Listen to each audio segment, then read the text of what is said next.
26 రోజులు ఆయనకు అండగా ఉన్నారు. వాళ్ళందరికీ సుశిక్తులైన సైనికులందరూ కూడా నా అభినందనలు తెలియజేసుకుంటూ, మరి నేను ఇక్కడ అంటే సమాజమే దేవాలయం, ప్రజలే దేవుళ్ళు, అందులో నేను ఒక అర్చకుణ్ణి అని నినాదంతో ఆనాడు నందమూరి తారక రామారావు గారు తెలుగుదేశం పార్టీని స్థాపించడం జరిగింది. అంటే నటులు కేవలం సినిమాలకి పరిమితం కాదు, నటులు కేవలం రంగు వేసుకుని ప్రజలకి దూరంగా ఎక్కడో షూటింగ్లు చేసుకుంటూ కాదు. నేను వాళ్ళ సోదరుడు పవన్ కళ్యాణ్ని సినిమాల కంటే ఎక్కువ ఈ రోడ్ల మీద చూస్తున్నాను, సభల్లో చూస్తున్నాను.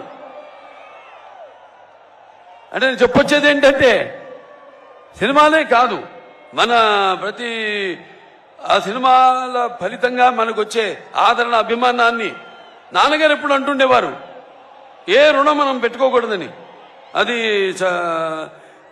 రుణశేషం కావచ్చు, రుణశేషం కావచ్చు, అగ్నిశేషం కావచ్చు, శత్రుశేషం కావచ్చు. అలాగే నీళ్ల శేషం కూడా ఆయన ఉంచుకోలేదు. చివరికి ఏ మద్రాసు నుంచి అయితే ఆయన వచ్చారో తిరిగి ఆ మద్రాసుకు తాగునీటిని కూడా తిరిగి ఇచ్చారు ఆయన.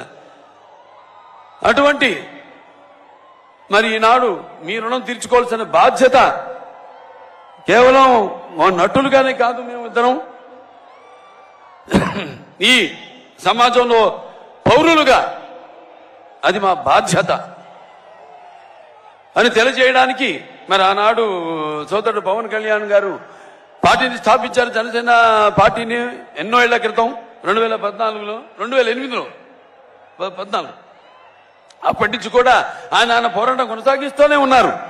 ఇక్కడ ఫ్లోరైడ్ విషయంలో అయితేనేమి, ఇలా ఇప్పుడు ఇక్కడ రణస్థలంలో జరిగినప్పుడు కూడా అప్పుడు యువకులంతా కూడా స్పందించి ఆయన రాకను స్వాగతిస్తూ, మరి ఎక్కడికి మేము ఎందుకు వలస పోవాలి, మేము పుట్టిన గడ్డ ఇది, తెలుగు జాతి మనది, నిండుగా వెలుగు జాతి మనది.